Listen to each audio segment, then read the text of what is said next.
Okay, you started live the YouTube. We'll start the puja now. Madhu, let us start. Yeah, please. Yeah.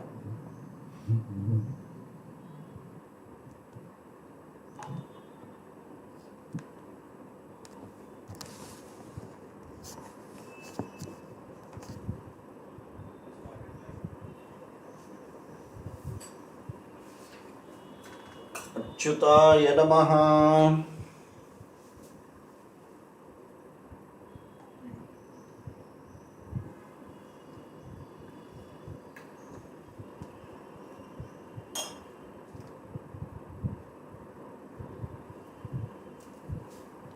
Shuklam Varadaram Vishnum.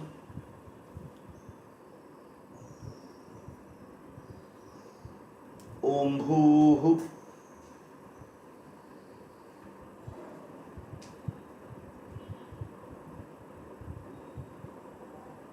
Om Om Om ममोपात समस्त दुरित क्षय द्वारा श्री परमेश्वर प्रीत्यर्थम करिष्यमाणस्य कर्मणः निर्विघ्नेन परिसमाप्त्यर्थम आदौ विघ्नेश्वर महागणपति पूजां करिष्ये करिष्यमाणस्य कर्मणः निर्विघ्नेन परिसमाप्त्यर्थम आदौ विघ्नेश्वर महागणपति पूजां करिष्ये अप उपस्पृश्य ओम गणानां त्वा गणपतिगं वामहे कविं कवीनाम् उपमश्रवस्तमं ज्येष्ठराजं ब्रह्मणां ब्रह्मणस्पत आनः शृण्वन्नोतिभिस्त्रीदसादनं तत्पुरुषाय विद्महे वक्रतुण्डाय धीमहि तन्नो दन्ती प्रचोदयात् ॐ भूर्भुवस्सुरोऽस्मिन् बिम्बे वल्लभाम्बा समेत श्री महागणपतिं ध्यायामि आवाहयामि महागणपतये नमः नवरत्नसिंहासनम् समर्पयामि महागणपतये नमः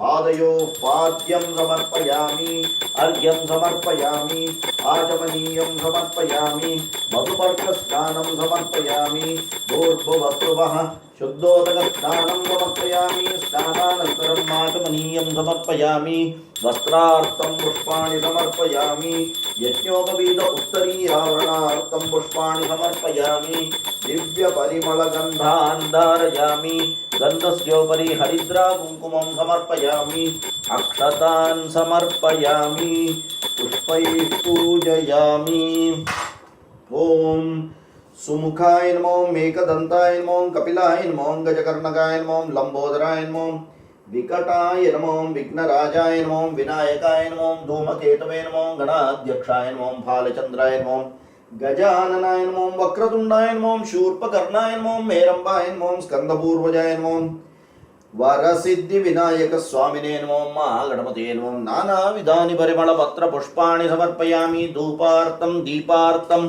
अक्षतान् समर्पयामि भूर्भुवस्सुवः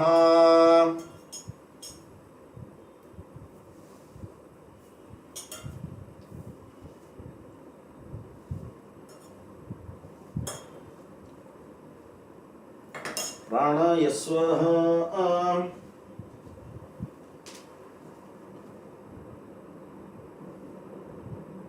महागणपतये नमः अमृतफलं महानैवेद्यं निवेदयामि अमृताभिधानमसि आचमनीयं समर्पयामि भूर्भुवस्सुवः कर्पूरताम्बूलार्थं पुष्पाणि समर्पयामि समस्तोपचारान् समर्पयामि ओं नमो नमो गणेशाय नमस्ते शिवसूनवे निर्विघ्नं कुरु मे देवा नमामि त्वाङ्गणाधिप यशिवो नामरूपाभ्यां या देवी सर्वमङ्गलः तयोः संस्मरणात् पुंसां सर्वतो जयमङ्गलं कल्याणाद्भुतगात्राय काञ्चिदार्थप्रदायिने श्रीमते वेङ्कटनाथाय श्रीनिवासाय ते नमः सदाशिवसमारम्भां शङ्कराचार्यमध्यमाम् अस्मदाचार्यपर्यन्तां वन्दे गुरुपरम्परां महागणपतये नमः समस्तोपचारान् समर्पयामि ॐ शुक्लाम्बरधरं विष्णुं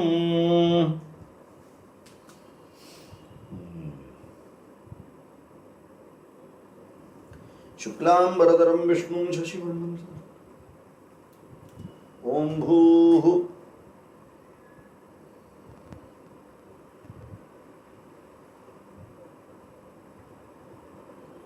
ॐ ॐ ॐ ममोपात्त समस्त दुरितक्षयद्वारा श्री परमेश्वर प्रीत्यर्थं तदेव लग्नं सुदिनं तदेव ताराबलं चन्द्रबलं तदेव विद्याबलं दैवबलं तदेव लक्ष्मीपतेः अङ्घ्रियुगं स्मरामि अपवित्र पवित्रो वा सर्वावस्थां गतो विभाय स्मरेत् पुण्डरीकाक्षं वाक्याभ्यन्तरशुचिः मानसं वाचिकं पापं कर्मणा समुपार्जितं श्रीरामस्मरणेनैव व्यपोहति न संशयः। श्रीराम राम राम तिथिर्विष्णुस्तथा वारो नक्षत्रं विष्णुरेव च योगश्च करणं चैव सर्वं विष्णुमयं जगते श्रीगोविन्द गोविन्द गोविन्द आद्य श्रीभगवता महापुरुषस्य विष्णोराज्ञया प्रवर्तमानस्याद्य ब्रह्मणा द्वितीयवरार्धे श्वेतवराकल्पे वैवस्वतमन्वन्तरे अष्टाविंशतितमे कलियुगे प्रथमे पादे जम्बूद्वीपे भारतवर्षे वरदखण्डे मेरोः दक्षिणे पार्श्वे शकाब्दे अस्मिन् वर्तमाने व्यावहारिके प्रभवादीनां षष्ट्या संवत्सराणां मध्ये शार्वरिनाम संवत्सरे दक्षिणायने वर्षऋतौ कन्या मासे पुरुषोत्तम मासे विशेषतः शुक्लपक्षे दशम्यां शुभतिथौ वासरः स्थिरवासरयुक्तायाम् उत्तराषाढा नक्षत्रयुक्तायां शुभयोगशुभकरणे मङ्गुणविशेषणविशिष्टायाम् अस्यां वर्तमानायां दशम्यां ममोपात्त समस्त दुरितक्षयद्वारा श्री परमेश्वर प्रीत्यर्थम् अस्माकं सर्वेषां सहकुटुम्बानां समस्त भारतवासीनां सहकुटुम्बानां विश्वमानवानां सर्वेषां सहकुटुम्बानाम् आगतानाम् अनागतानां भक्तमहाजनानाम् आस्तिकानां नास्तिकानां सर्वेषां भक्तमहाजनानाम् अरोगदृढगात्रता सिद्ध्यर्थं नित्यकल्याण नित्यमहोत्सव सिद्ध्यर्थं पुनरपि अस्मिन् भारतवर्षे रामराज्य सिद्ध्यर्थं वयम् अन्योन्य साहाय्येन यावच्छक्ति श्री सीता लक्ष्मण भरत शत्रुघ्न हनुमत् समेत श्री रामचंद्र पूजां करिष्यामः। तदंगं कलशादि पूजां च करिष्ये सर्वोपकरण तदंगं कलशादि पूजां च करिष्ये पूजानन्तरं नारायणीय पठनं च करिष्यामः। पूर्वोक्त प्रकारेण वयम् अन्योन्य साहाय्येन यावच्छक्ति सीता लक्ष्मण भरत शत्रुघ्न हनुमत् समेत श्री रामचंद्र पूजा षोडशोपचार पूजां कृत्वा तदनन्तरं नारायणीय पठनं च करिष्यामः। आदौ कलशादि पूजां च करिष्ये। अप उपस्पृश्य ॐ गणानां त्वा गणपतिगं अवामहे कविं कवीनामुपमश्य वस्तवं ज्येष्ठराजं ब्रह्मणां ब्रह्मणस्पत आनश्चिन्वन्नोतिश्रीदसादनम् ॐ भूर्भुवस्सुरोम् अस्मिन् बिम्बे महागणपतिं समस्तोपचारान् समर्पयामि। ॐ कलशाय नमः। दिव्यगन्धान् धारयामि। ओम गंगायै नमो यमुनायै नमो गोदावर्यै नमो नर्मदे नमो सिन्धवे नमो कावेर्यै नमो सप्तकोटि महातीर्थान्यावाहयामि। कलशस्य मुखे विष्णुः कण्ठे रुद्रस्तमाश्रितः मूले तत्र स्थितो ब्रह्मा मध्ये मातृगणाः स्थिताः उत्तरौ दशाकराः सर्वे तत्त्वद्वीपा वसुन्धरा ऋग्वेदोपयजुर्वेदः सामवेदो धर्वणः सहिताः सर्वे कलशाम्बुसमाश्रिताः आयान्तु देवपूजार्थं दुरितक्षयकारकाः कलशजलेन सर्वोपकरणानि प्रोक्ष्य आत्मानं च प्रोक्ष्य आत्मने नमः। दिव्यगन्धान् धारयामि। ओम आत्मने नमो मन्तरात्मने नमो जीवात्मने नमो परमात्मने नमो योगात्मने नमो सर्वात्मने नमः। देवो जीवालय प्रोक्तो जीवो देवः सनातनः त्यजेदज्ञान निर्माल्यं सोऽहं भावेन पूजयेत्। गुरुभ्यो नमः। गणपतये नमः। आधार शक्तिये नमो मूल प्रकृत्ये नमो आदिकूर्माय नमो आदिवराहाय नमो पृथिव्यै नमो रत्नमण्डपाय नमो रत्नवेदिकाय नमो श्वेतच्छत्राय नमो शीतचामराभ्यां नमो अनन्ताय सकल शक्ति युक्त योगपीठासनाय नमः। समस्तोपचारान् समर्पयामि। So now we will be doing Sri Ramachandra Puja and the Shodashopachara Puja. We will be chanting Nama Ramayana when it comes to Ashtottara Shatanamavali, that is 108. That is 108 sentences which is in precisely or concisely talking about the whole Ramayanam in 108 sentences, and the end comes with Rama.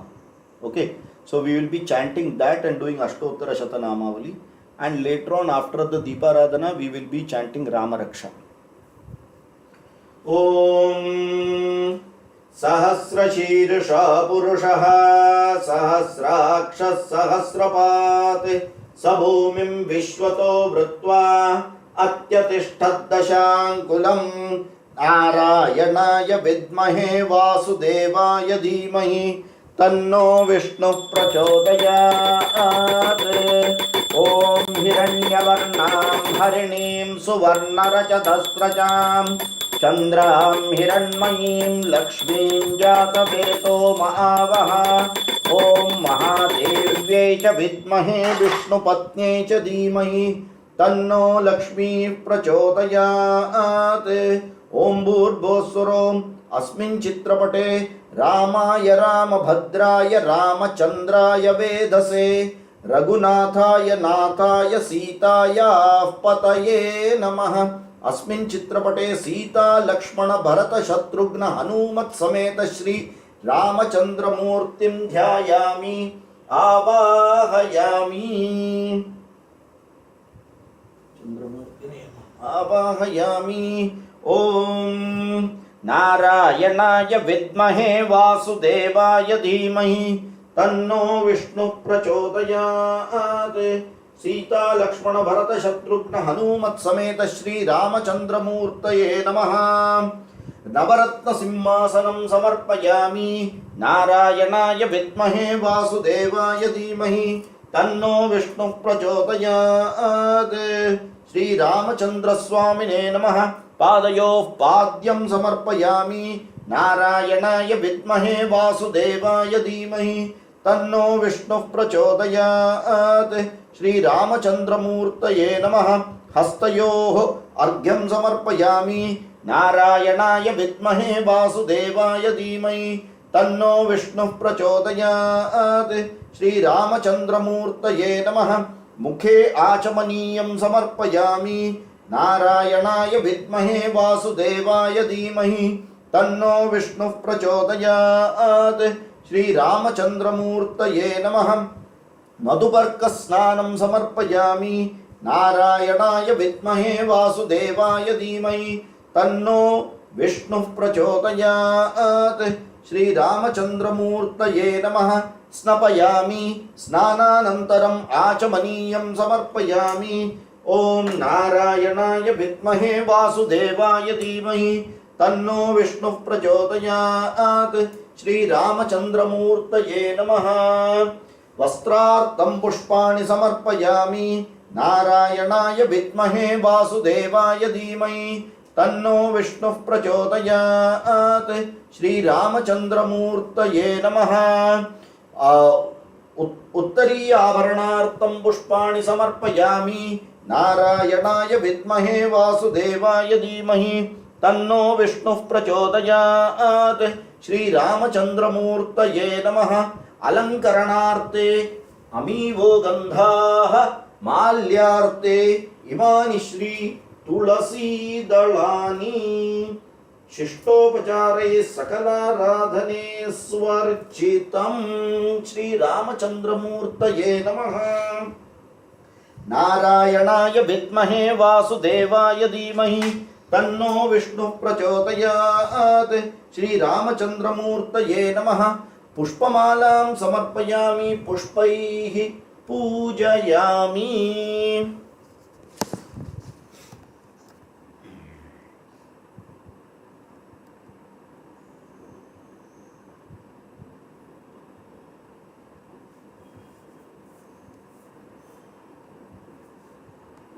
Just 1 minute, I will share the screen.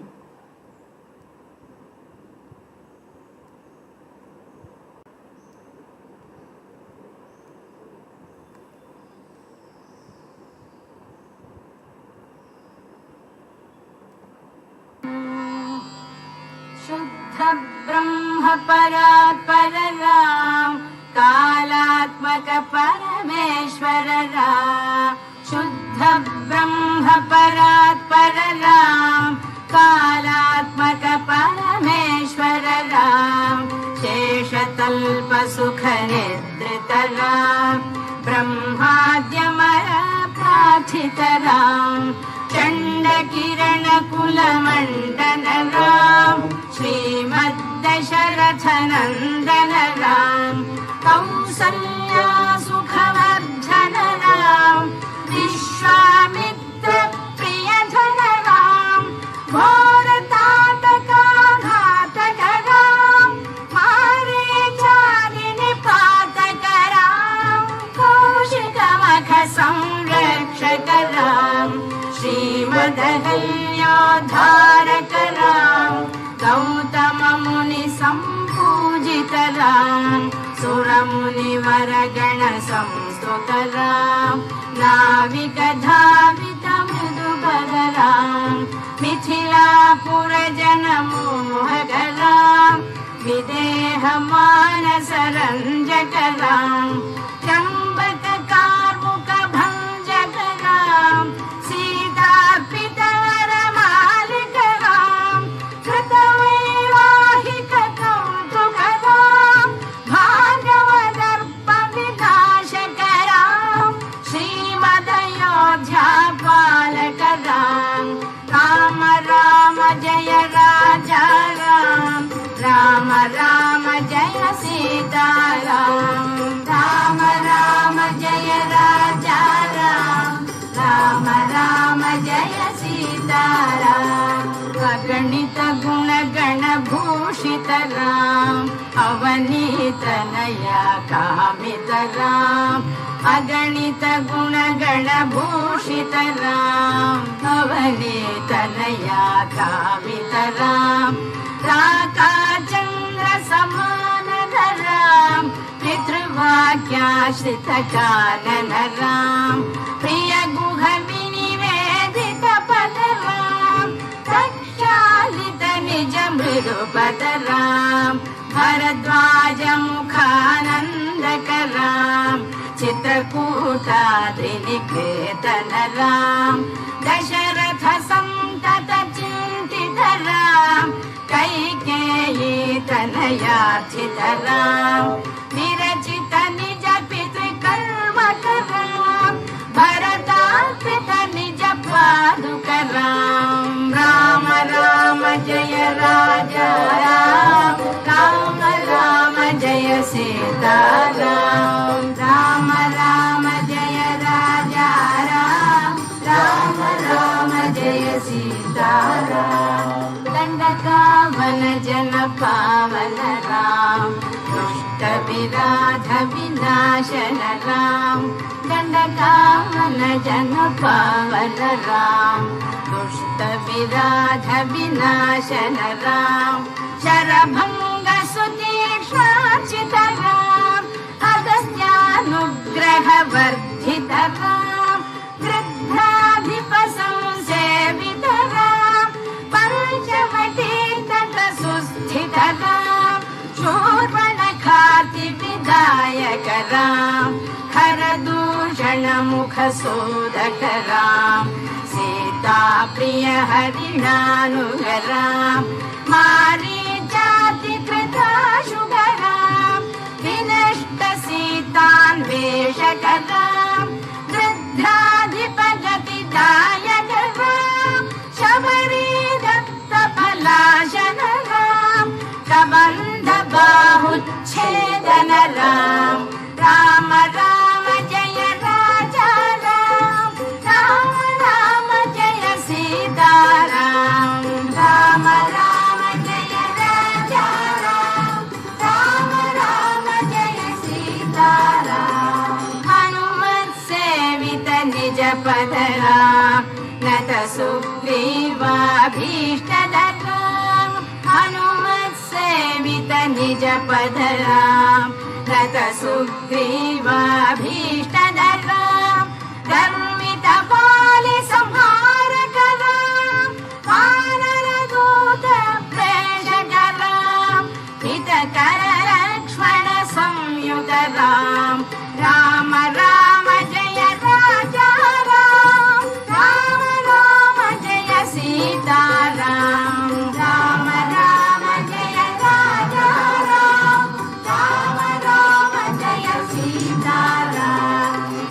कपिवर संतत संस्मृतराम तद्गति विघ्न ध्वंसकराम कपिवर संतत संस्मृतराम तद्गति विघ्न ध्वंसकराम सीता प्राणाधारकराम दुष्ट दशानन दूषितराम शिष्ट हनूपद्भूषितराम सीता वेदित काकावलराम कृत चूडामणि दर्शनराम कपिवर वचनाश्वासितराम राम राम जय राजा राम राम राम जय सीताराम राम राम जय राजा राम राम राम जय सीताराम रावण निधन प्रस्थित राम वानर सैन्य समावृत राम रावण निधन प्रस्थित राम वानर सैन्य समावृत राम शोषित सरिदीशार्थित राम विभीषण भयदायक राम पर्वत सेतु निबंधक राम कुंभकर्ण शिरच्छेदक राम राक्षस संग विमर्दक राम अहिमहि रावण चारण राम संहृत दशमुख रावण राम विधि भव मुख सुर संस्तुत राम स्थित दशरथ वीक्षित राम सीता दर्शन मोदित राम अभिषिक्त विभीषण रत राम पुष्पकयानारोहण राम भरद्वाजाभिनिषेवण राम भरत प्राण प्रियकर राम साकेतपुरी भूषण राम सकल स्वीय समानत राम रत्नल सत्पीठा स्थित राम पट्टाभिषेकालंकृत राम पार्थिव कुल सम्मानित राम विभीषणार्पित रंगक राम ईश कुलानुग्रहकर राम सकल जीव संरक्षक राम समस्त लोकाधारक राम सकल जीव संरक्षक राम समस्त लोकाधारक राम राम राम जय राजा राम राम राम जय सीताराम राम राम जय राजा राम राम राम जय सीताराम आगत मुनिगण संस्तुत राम विश्रुत दशकण्ठोद्भव राम आगत मुनिगण संस्तुत राम विश्रुत दशकण्ठोद्भव राम सीतालिङ्गन निर्वृत राम नीति सुरक्षित जनपद राम विपिन त्याजित जनक राम कारित लवणासुरवध राम स्वर्गत शम्भुक संस्तुत राम स्वतनय कुशलवनन्दित राम अश्वमेध कृतु दीक्षित राम कालवेदित सुरपद राम अयोध्य गजन मुक्तिद राम विधिमुख विबुधानन्दक राम तेजोमय निज रूपक राम संस्कृति बंध विमोचक राम धर्म स्थापन तत्पर राम भक्ति परायण मुक्तिद राम सर्वचराचर पा मेरे बेटे जोरावर के खून में ही टेक्नोलॉजी है। आज के टाइम का बच्चा अभी से ही कोडिंग सीख रहा है। अब आप बोलो।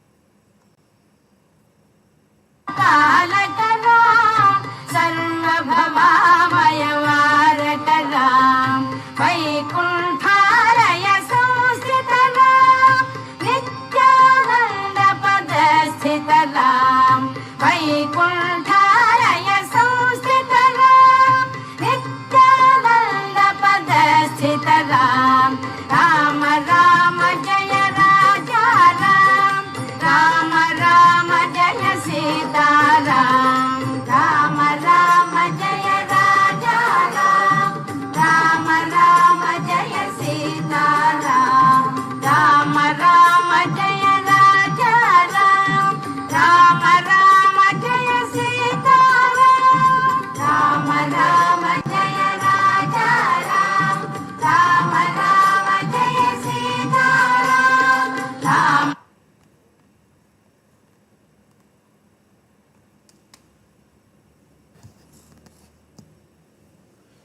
ॐ यत्पुरुषं व्यददुः कथिताव्यकल्पयन् मुखं किमप्यकौ बाहू कावूरूपादा उच्येते श्रीरामचन्द्रमूर्तये नमः धूपमाघ्रापयामि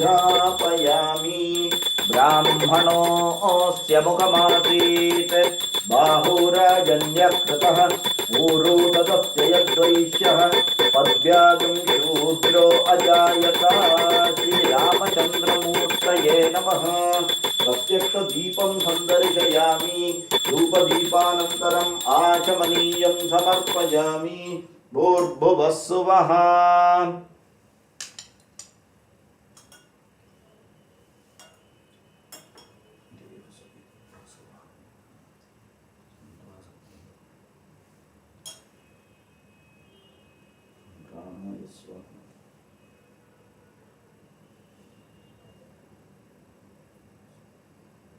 दानाय स्वाहा समानाय स्वाहा ब्रह्मणे स्वाहा नारायणाय विद्महे वासुदेवाय धीमहि तन्नो विष्णुः प्रचोदयात् श्रीरामचन्द्रमूर्तये नमः काश्मीरफलं महानैवेद्यं निवेदयामि अमृताभिधानमसि आचमनीयं समर्पयामि भूर्भुवः सुवः नारायणाय विद्महे वासुदेवाय धीमहि तन्नो विष्णुः प्रचोदयात् श्रीरामचन्द्रमूर्ति स्वामिने नमः कर्पूरताम्बूलार्थं पुष्पाणि समर्पयामि समस्तोपचारान् समर्पयामि दीपाराधना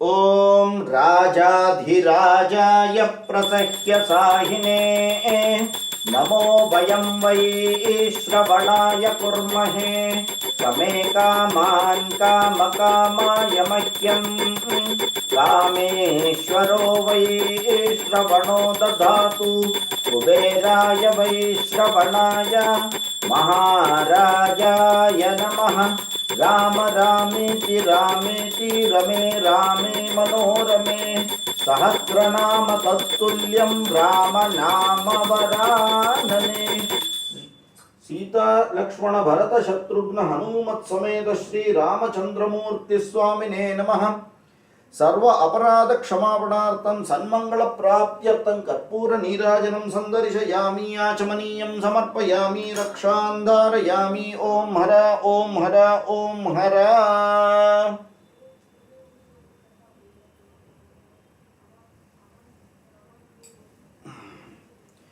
योपां पुष्पं वेद पुष्पवान् प्रजावान् पशुमान् भवति चन्द्रमा वा अपां पुष्पं पुष्पवान् प्रजावान् पशुमान् भवति य एवं वेद योपामायतनं वेद आयतनवान् भवति वेदोक्त मंत्रपुष्पं समर्पयामि सुवर्णपुष्पं समर्पयामि छत्रचामरादि समस्त राजोपचारान् वेदोपचारान् समर्पयामि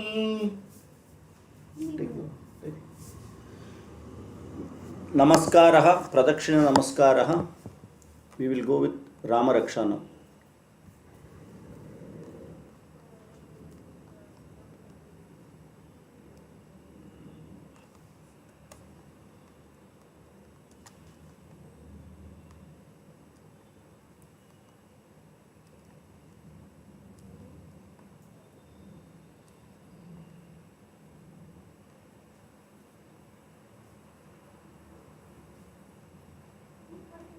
गणेशाय नमः।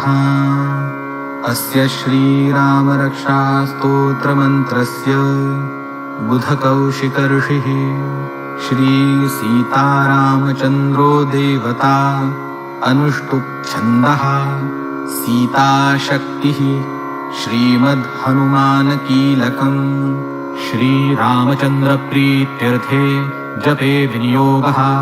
अथ ध्यानम् ध्यायेदाजानुबाहुं धृतशरधनुषं बद्धपद्मासनस्थम् पीतं वासोवसानं नवकमलदलस्पर्धिनेत्रं प्रसन्नम् वामाङ्कारूढसीतामुखकमलमिलल्लोचनं नीरदाभम् नानालङ्कारदीप्तं दधतमुरुजटां मण्डनं रामचन्द्रम् इति ध्यानम् चरितं रघुनाथस्य शतकोटिप्रविस्तरम् एकैकमक्षरं पूसां महापातकनाशनम् ध्यात्वा नीलोत्पलश्यामो रामो राजीवलोचनम् जानकी लक्ष्मणोपेतं जटामुकुटमण्डितम् सासितूनधनुर्बाणपाणिनक्तञ्चरान्तकम् स्वलीलया जगत्त्रातुम् आविर्भूतमजं विभुम् रामरक्षां पठे प्राज्ञः पापघ्नीं सर्वकामदां शिरो मे राघवः पातु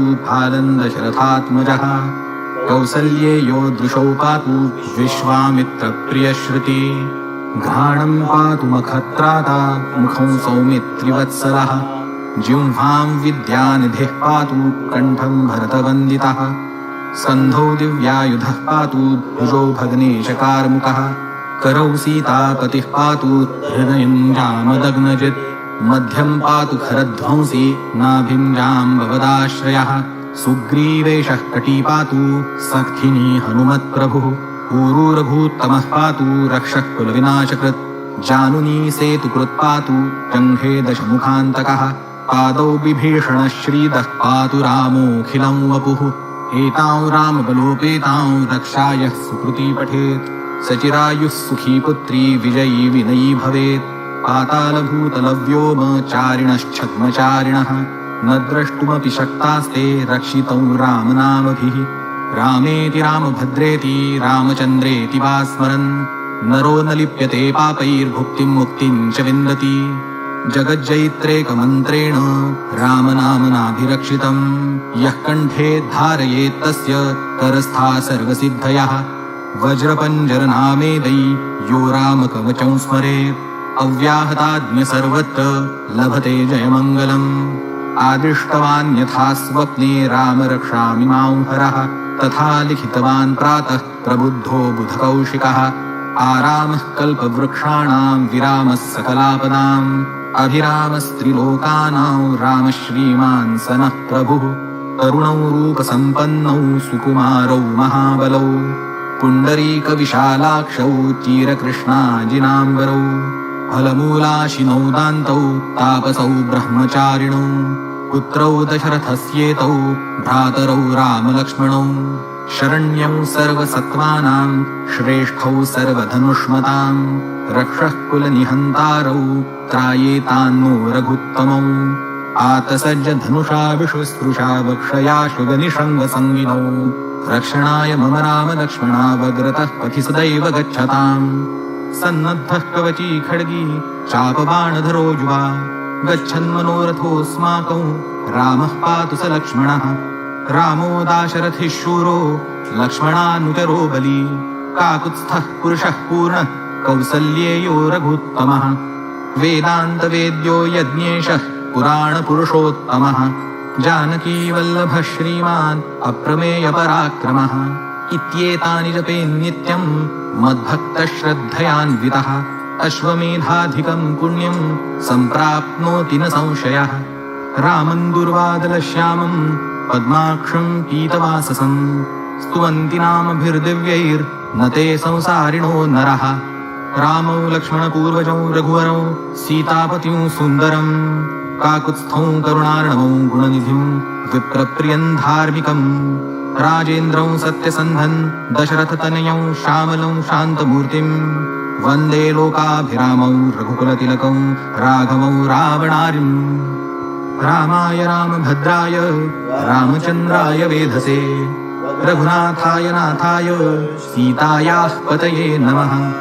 श्रीराम राम रघुनंदन राम राम, श्रीराम राम भरताग्रज राम राम, श्रीराम राम रणकर्कश राम राम, श्रीराम राम शरणं भव राम राम।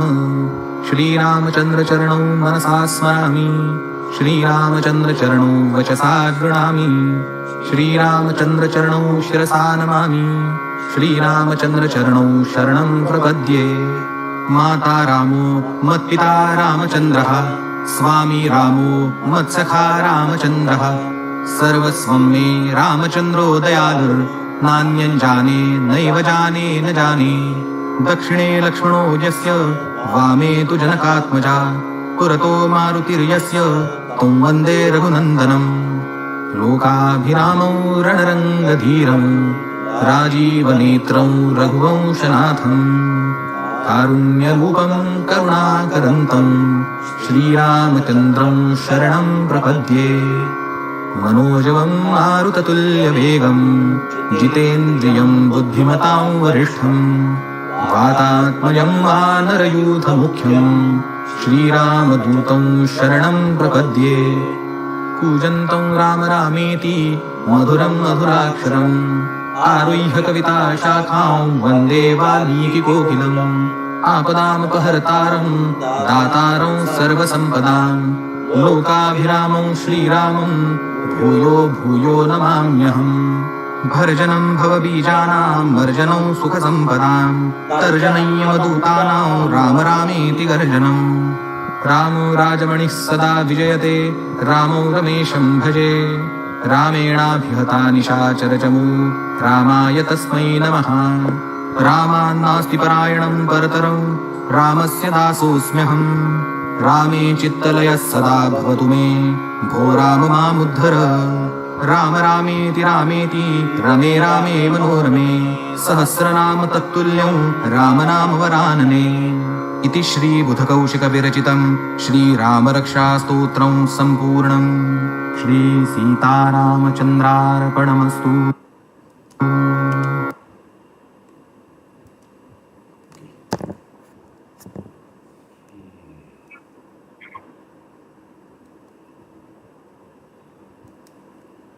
अनेन पूजा विधानेन भगवान् सर्वात्मकः सीता लक्ष्मण भरत शत्रुघ्न हनुमत् समेत श्री रामचंद्र प्रसाद सिद्ध्यर्थम अस्माकं सर्वेषां सह कुटुंबानां क्षेमाभिवृद्धिश्च भूयात् इति भवन्तो महान्तो अनुगृह्णन्तु। तथास्तु।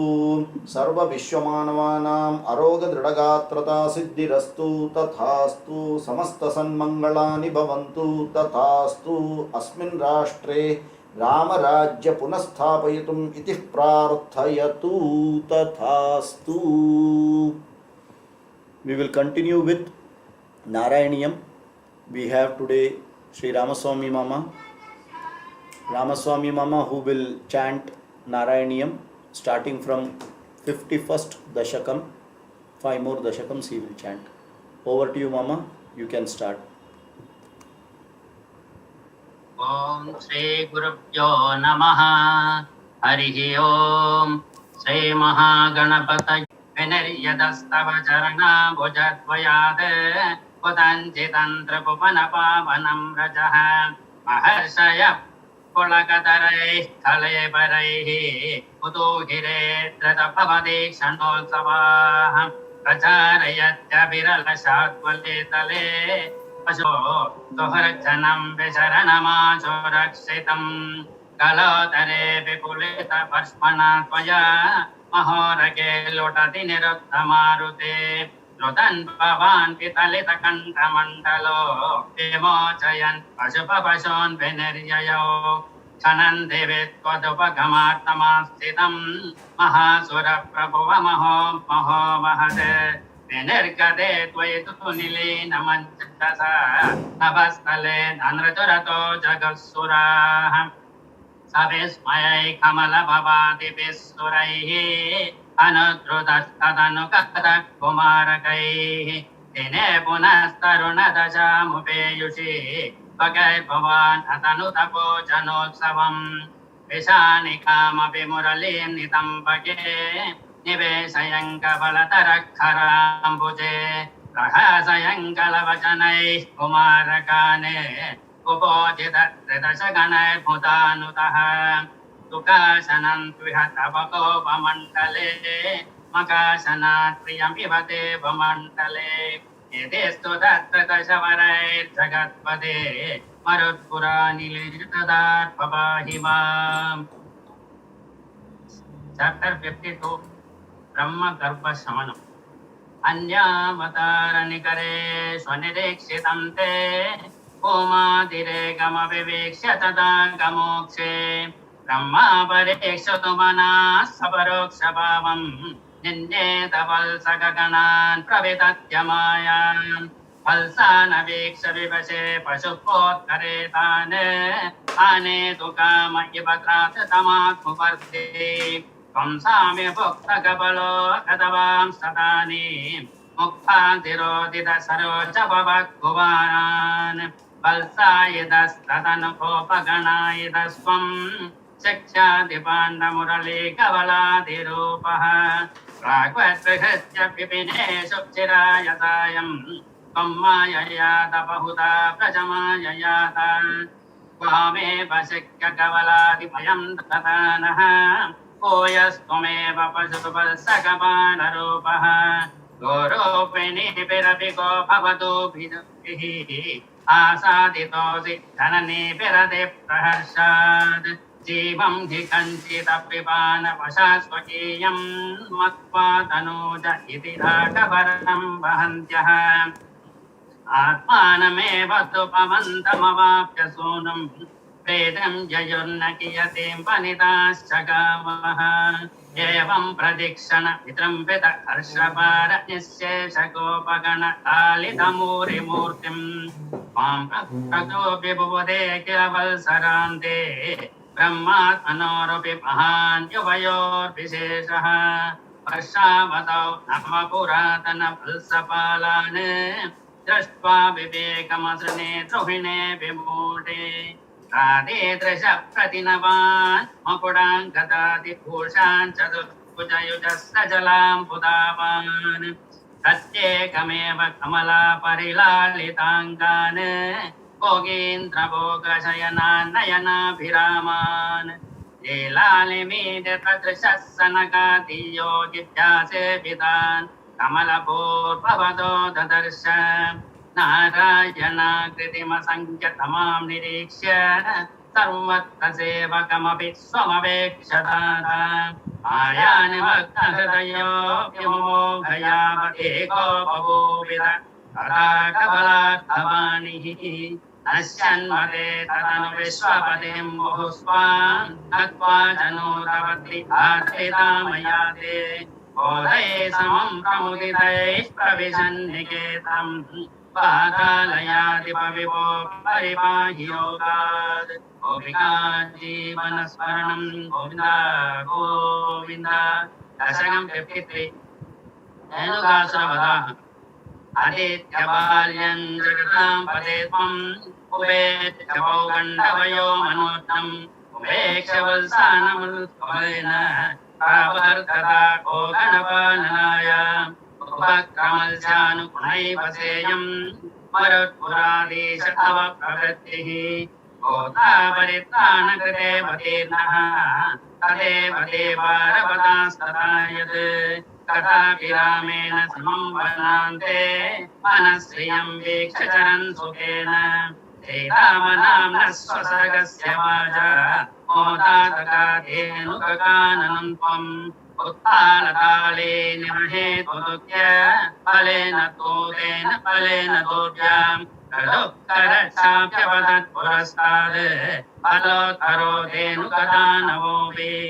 तमुच्यतो धेनुकपालनेऽहम् तदं पदं दैनुकमध्य कुर्वे इतीवमत्वा ध्रुवमग्रजेन सुरौघयोद्धारमजीघनस्वम् अतीयवृत्यानविचम्बुकत्वे नोवागता नग्रजसंधुतस्वम् शम्भोबलानीव तदा निरासः कालेषु खेलन् भगवन् निरासः विनिघ्नदे त्वय्यदजम्बुगौगं तनामकत्वा तरुणस्तदानीं पहयाकुलो जम्बुकानामधेयं स्वदे प्रसिद्धं यदिदेति मन्ये तवावतारस्य फलं मुदारे तञ्जातमध्येति सुरैर्नुतस्त्वं सत्यं बलं जातमिहेतिहासे बालय समं तालफलान्यपुङ्क्ताः मधुद्रवस्वन्ति बृहन्ति तानि फलानि मेधो बरवन्ति भुक्त्वा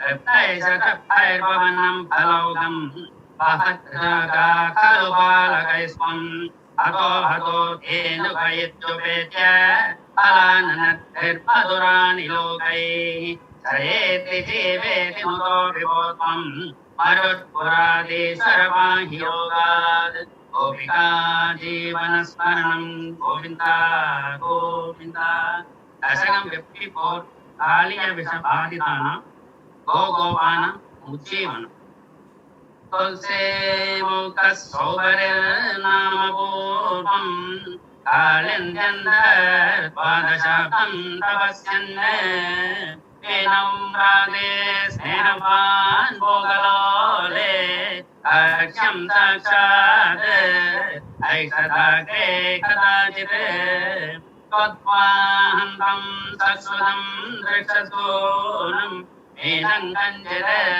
दक्षतं रक्षयन्तः तप्तचित्ते शप्तवानत्तजे त्वं चन्दोन्मोक्ता जीवितं चापि मोक्ता तस्मिन् काले कालियः श्वेलदर्पाद् दर्पारतेः कल्पितं भागमस्मिन् तेन क्रोधात् त्वत्पदा भोजवाज अक्षक्षिप्तः तत्पुरावं पयोगात् घोरे तस्मिन् दूरजानिरवासे रे वृक्षाः वीक्षताः श्वेलवेगात् पक्षिव्रतां हेतुरप्रे पतन्तः कारुण्यात्रं मन्मनस्तेन चातम् काले तस्मिन्नेकदा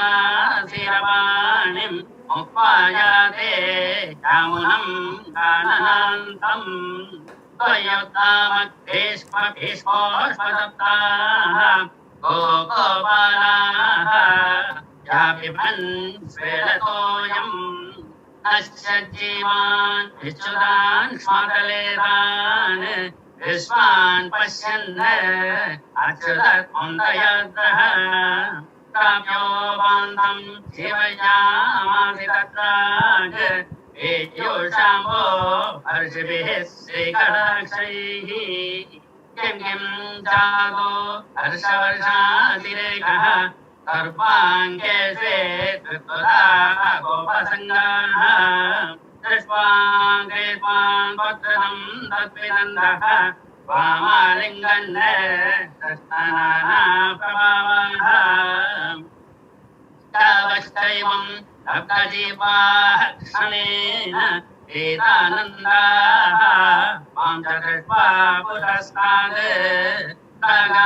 तगावप्रकर्पतो हर्षबाष्पं यामुञ्चन्त्यो मन्दमुच्यन्निनादाः रोमाञ्चोऽयं सर्वतो न शरीरे भूयस्यन्तः आजितानन्दमूर्च्छा आचर्योऽयं श्वेलवेगो मुकुन्देति मुक्तो गोपैः अन्दितो वन्दितो भूः एवं भक्तान् मुक्तजीवान् विद्वं मुक्तापाङ्गैः हस्तरोगान् सनोषि तादृक्बोधस्फीतकारुण्यभूमा रोगात् पायाः आयुगेहादिनाथ गोपिका जीवनस्मरणं गोविन्द गोविन्द दशकं 55 and 56 कालियामर्दनम and कालियानुग्रह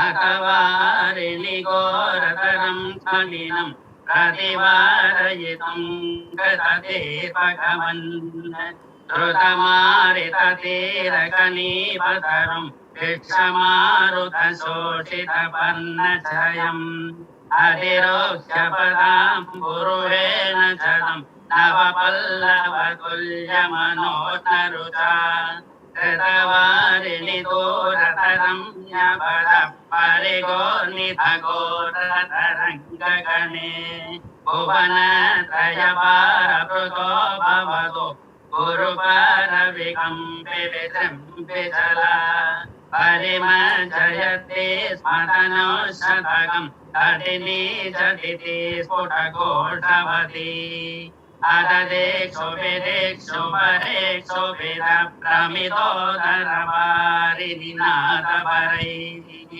उदगादुरगादिपदे स्वतुपान्तमशान्तरुषान्तमनाः वनशृङ्गसहस्रविनिस्मर गलदग्निकणोकविशाम्बुधरम् पुरदपलिनं समलोकयता बहुशृङ्गेन मञ्जनशैलमिव ज्वलदक्षिपरेक्षरदोग्रविद वसनोष्मपरसमहाभुजगः परिदर्श्य भवन्तमनन्तफलं परिवेष्टयत स्फुटचेष्टमहो अविलोक्य भवन्तमदाकुलिते तटगामिनि बालकतेऽनुगणे भजगे हतलेऽप्यनिमित्तशतं समुदेक्ष्य गता यमुनां पशुपान्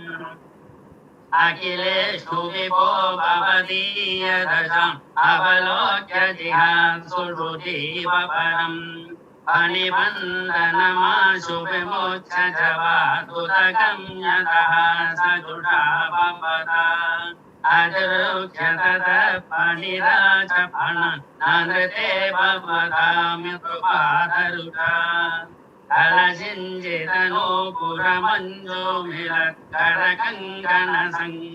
कलशिञ्जितनूपुरमञ्जुमिलत्करकङ्कणसङ्कुलसङ्क्वणितम् चतुषो पशुभासुदुषोर्मुनयो अभ्रशो कुसुमानि सुरेन्द्रगणाः वै नृत्यतिमारुतगेहपते परिपाहि समान् त्वमशान्तघटात् रुचिरकम्बितकुण्डलमण्डलः रुचिरमीशनर्तितपन्नगे अमरताडितकुन्दविसुन्दरम् वियति गायति दैवतयौवते नमति यद्य नमुष्य शिरोहरे परिविहाय तमुन्नतमुन्नतम् परिमतन् पदपङ्गर्भाजिरम् जहरताकरतालमनोहरम् त्वदवभग्नविमुग्नफणागणे गलितशोणितशोणितपादसि पणिपदावसीदति सन्नताः तदबलासवमातव पादयोः हरिपुरैव चिराय परिश्रुतत्वदनुभावविलीनकृतोहिताः मुनिभिरभ्यनवाप्य पदैः सवैः मुनुविलेश भवन्तमयन्त्रितम् पणिवतो गणभक्तिभिलोगन प्रविगतकरुणाकुलचेतसा पणिपतिर्भवदाच्युतजीवितः त्वयि समर्पितमूर्तिरवानुमत् रमणकं व्रजवारिति मध्यगम् पणिरिपुन्न करोति विरोधिताम् इति भवद्वचनान्यति मानयन् पणिपतिर्निरगाधुरकैः समम् अनिवदो जनदत्तमणिर्व्रजत्वलितहारधुकोलविभूषितः तडगदै प्रमदासु विनिश्चितैः तमगदासु जनयति वत्सावतौ इषि पुनस्तमदा व्रजमन्दिरम् रचितुमक्षमये वचनोत्तरे भवति तत्र भवच्चरणाश्रये तव कृशानुरुन्धसमन्ततः प्रमुदितानतपालय पालयेति उदयदातरवान् पशुपालकान् अवितुमाशुपपातमहानलम् इमिह चित्रमयं खलु ते मुखम् शिखिनिवर्णदयेव हि पीतता परिलसत्यधुना क्रियया प्रसौ इति नुतः पशुमहत्पुलितैर्विभो हर हरे दुरितैः सह मे गता हरे नमः गोपिका जीवनस्मरणं गोविन्द गोविन्द नारायण अखिल कुरु भगवन् नमस्ते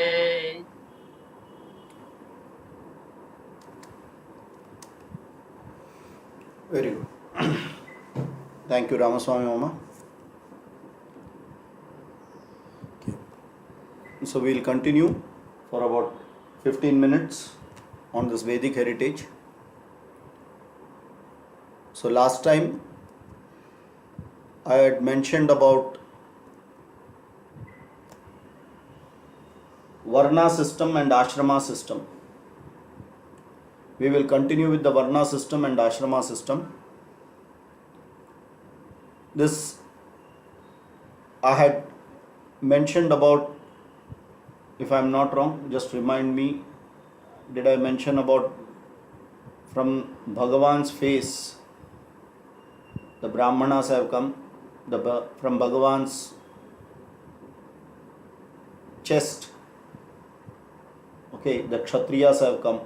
Did I mention this in this class, in this particular session? Can someone just help me out?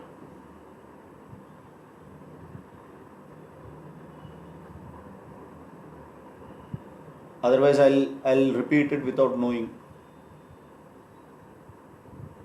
Last time, whoever were attending it, I just need a confirmation whether I have mentioned about the 4 Varnas coming from Bhagavan's body.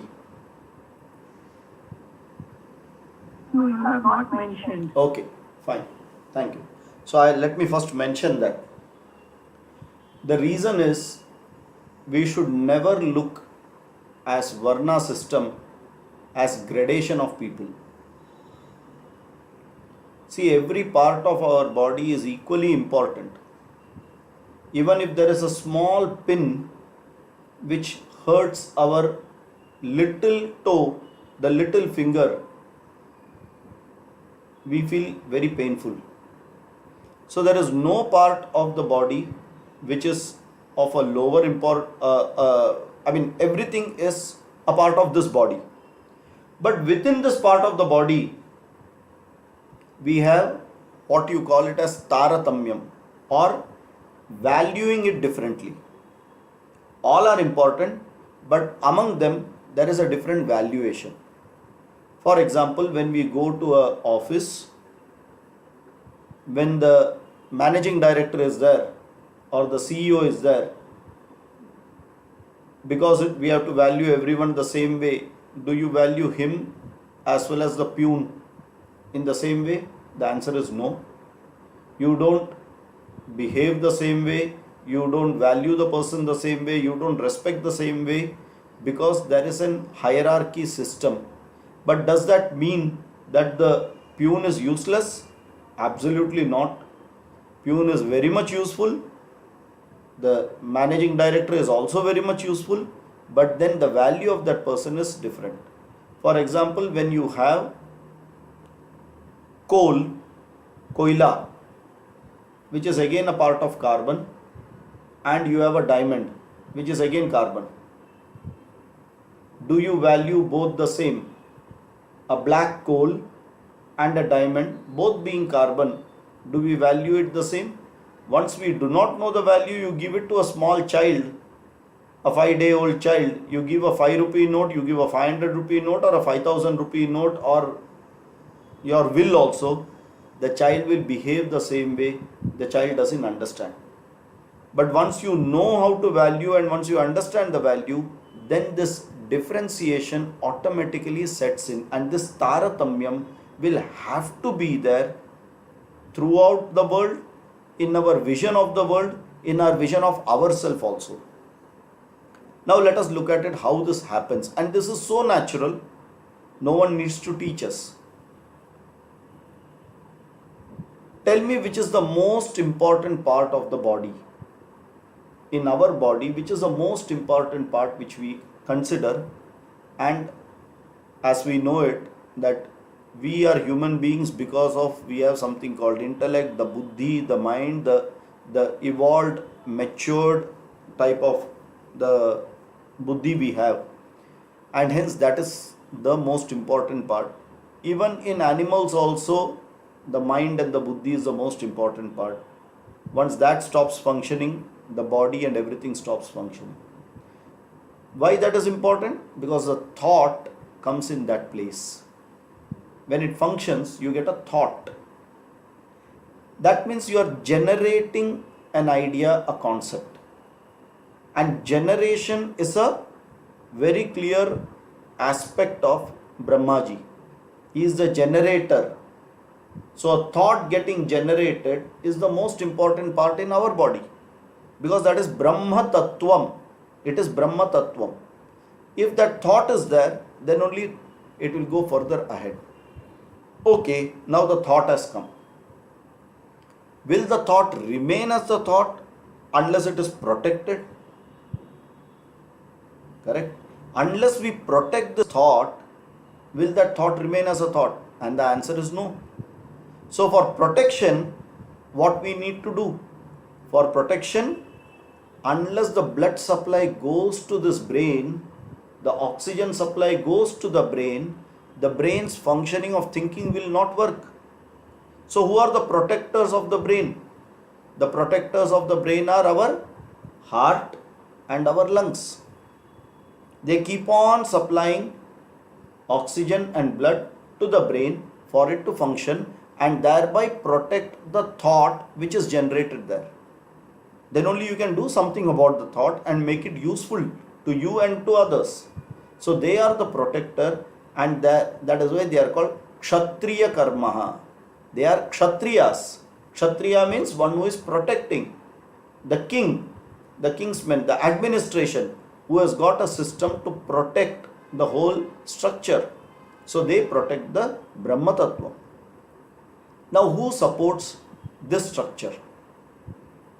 When you understand who supports this structure, automatically, if the heart and the lungs have to work, it needs to get energy, it needs to get nutrients, it needs to get all the various things for those muscles to work. And that you get it only from assimilated food. The food having eaten, once assimilated, that converts into energy. That energy goes and supports this heart and the lungs. The hearts and the lung indeed go and support the brain function, and also nutrients are required for brain. But basically, if you don't have this oxygenated blood even for a second, you will become completely blackout. If you don't get energy into the heart, you will get heart attack. Now, the time which is required to attack this brain is so small compared to the time required to attack the heart. So, compared to the heart and the brain, which you would want to protect? Obviously the brain. And that is why we have to learn from the nature. This particular brain is kept inside that fluid, and then you have got a skeleton, a skull around it. Whereas you come to your heart and lungs, you have only the rib cage which is protecting it. From nature's way of protection itself, our value to that changes. It is a very, very natural process for even a small child. When someone throws a stone, where will that hand go? The hand will obviously go to protect your head. It will not go to protect your feet or your stomach. It's a very instinctive thing, and from that we have to understand that is the most important one. Okay, so we have seen Brahma Tattvam, we have seen Kshatriya Tattvam. Now we have to go to the third, which is the Vaishya Tattvam, which supports the heart. Okay, that Vaishya Tattvam is the stomach and the digestive system. That means all Ana, Jana, Vyavhar, Vyapar, everything, Munafa, Tota, everything happens inside this digestive system. The food is proper, everything is proper, you be healthy. The food is not proper, then you are not healthy. So there are so many things. So today, if you look at it in terms of health, we are only looking at the Vaishya Tattva. Correct? We say that we need to have healthy food, nutrition, that food, this food, everything is related to Vaishya Tattva only. Now look at a person who has got these three Tattvam in place. Brahma Tattvam, Kshatriya Tattvam and Vaishya Tattvam. Can this person survive with these three? And the answer is yes. Any person can survive if you have these three things. Any one of these are not available, the person cannot survive. Right? Then what are hands and legs for? The hands and legs are for mobility.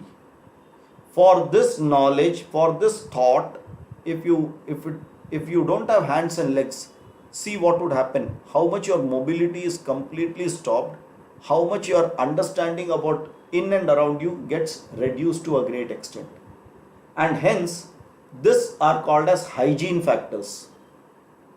These hygiene factors need to be in place, then only the main things will work properly. Right? And this is called Shudra Tattva. So our Shastras beautifully say the origin of these very clearly. Brahmano osya mukhamasit Bahu Rajani Kritaha. Bahu means the chest region, the shoulder blade. That means the references to the heart, lungs, which are supporting the Brahma Tattva. Uru tadasya yadvaishyaha. Uru means stomach. Is the Vaishya Tattvam. From that Bhagavan's stomach only the Vaishyas are there. Padbhyagam Shudro Ajayata. So from where did the Shudras come? They came from the feet of the Lord. Now, this is not discrimination. It is coming from that one entirety of the Lord which has got different function. Like our hands have a different function, the feet has a different function, our brain has a different function, our mouth has a different function. So different people have different functions and they all have to work harmoniously. Then this human being and individual works properly. Right? And hence, among these functions what are there, we have a different valuation. Only the gold and your paper are kept in a safe, in a bank. You don't go there and keep stones. You don't take a locker in the bank to keep stones. Yes, but if the stones are diamonds, they are gems, then you will surely keep it there. That means you have understood the value of it and that is how you protect it. So, Bhagavan's system of protection, that all have to be protected, all have to work cohesively and they all should contribute to that one entity called the human being. That is that system of Varna system which is come. This is again coming in the Bhagavad Gita. Chatur Varnyam Maya Srishtam. And then he gives a very beautiful, important aspect. Guna Karma Vibhagashaha. It is dependent on Guna and Karma. Okay. Now we will have a question. Okay. This is a very good system. We have understood this. Then why are we absolutely abusing this something called caste system? And now we have to understand how did this get further evolved. Very clearly Bhagavan has created it based on the guna and the karma. So in the next session we will see what is guna brahmana, guna kshatriya, guna vaishya, guna shudra, karma brahmana, karma kshatriya, karma vaishya, karma shudra, and varna brahmana or jati brahmana, jati kshatriya, jati vaishya and jati shudra. Now we are looking at the same varna system with three different, you can see, when you see something in space, you have got the x coordinate, the y coordinate and the z coordinate. So you will have to see this varna system by three coordinates. One is based on the guna or the properties of the human being. Then you have to see it through jati, from where, how he has been born or she has been born, to what varna, and then what is the job that person is doing. And when you connect all these three, that is the time you will understand that system was based on completely a beautiful system which has got completely abused today, and we have insulted that system and then called it a caste system and we have used it for discrimination. This discrimination was not at all there earlier. I do not know when it has come. I will not blame anyone, but over a period of time, to get supremacy of one, you start abusing the system. You don't value it, you start abusing the system, and that is where we are standing. And hence, whenever this word of Varna or caste comes, it is a very sensitive topic and we don't want to touch it. Why we don't want to touch it? Because we do not know about it, and then it looks a little indecent. Let me put the right word. It looks indecent to talk about it. No. We are all one. But understand, within our body we have got various separations. So how can you imagine everyone to be one? Their capabilities are different. What they can contribute to the society is different. So you will have to value them for that. You will have to respect them for that. घर में जब बाई नहीं आती है, you have to accept and respect the bai's role. There is no question of devaluing or insulting the person. No. But tomorrow in a puja where your wife has to sit, will you allow the bai to come and sit? Answer is no. Do you mean it is discrimination? The answer is no. That means we have to do the right thing with the right understanding, without hurting anyone, without having a clarity of what the Shastras are saying, and then the system works well. And that is the reason I will give you one very important aspect and then we will close it. The very most important aspect which our system or Shastras have told is a Namaskara. When you do a Sashtanga Namaskara, what does it mean? My head goes and bows down to the feet of the other person. In no other country or no other dharma, no other religion, such a way of greeting is there. The Namaskara and the Sashtanga Namaskara has got a very deep philosophical meaning. And the moment, I will tell you one thing, you go to any country or any religion, Islamic, it is more of Salam Alaikum, or maximum they will hug each other. You go to the Western countries, it is either shake hand, hugging each other, kissing each other. All these are prevalent, where equality is expressed by bodily language. But in our Shastra, this Namaskara is submission. Submission of what to what? Submission of my Brahma Tattvam to someone else's Shudra Tattvam. That means imagine that person's Brahma Tattvam will be of what value? That is the submission. So automatically ego will start completely getting reduced and it will go away. And that is why when you, and you don't have to teach this, you can see this in children. You tell any child, do Namaskar, that child will immediately say, no, they will try not to do it. Why? That action itself is submission of ego and the child doesn't want to submit the ego. Then how do we teach the child? We do the Namaskara, slowly the child repeats, and slowly when we submit the ego, the child learns how to submit the ego. Right? And this Namaskara Pratha itself is such a beautiful outcome of our Varna system. Think about it. Such a beautiful system it is. And that is why any elderly person, any knowledgeable person to the Lord, we have absolutely no problem to do Namaskara. We know that that Brahma Tattvam is so high that Mera Brahma Tattvam is not even equal to that person's Shudra Tattvam.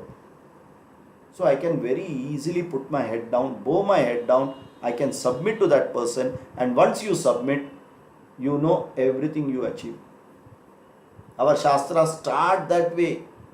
Sri Rudram starts, Namaste Rudra Manyava. The word first is Namaha. I bow down to you, I submit to you, I surrender to you. Only by surrendering, you will acquire something. By asking for it, you are not going to get it. So the Shastra teaches surrender in a beautiful Varnashrama system. We will continue to see these three different aspects of Varna and then understand it clearly in the next class. ॐ पूर्णमदः पूर्णमिदं पूर्णात् पूर्णमुदच्यते पूर्णस्य पूर्णमादाय पूर्णमेवावशिष्यते ॐ शान्ति शान्ति शान्तिः हरिः ॐ. Now on behalf of HEAP, Madhu has messaged me that he has to go out and he is not available. He was there till end of Narayaniyam, but then he has to go out for a certain other engagement. So on behalf of HEAP, I again thank all of you all to participate, give us this motivation, and like a one family committed, highly disciplined, highly committed. So thank you very much. Let us continue doing this. I think it's a very nice time which we get this 1.5 hours on a Saturday, and we should not miss this. And let us continue. Let us hope that all the situation comes normal and we will be able to meet each other. Right? Till that, Namo Namaha. Thank you very much. Sarve bhavantu sukhinah, sarve santu niramayah, sarve bhadrani pashyantu, ma kaschid dukkha bhag bhavet. Om shanti shanti shanti harihi om tatsat brahmarpanamastu. So people who are not a part of the Vedanta class can leave. I will also stop this and then again reconnect back.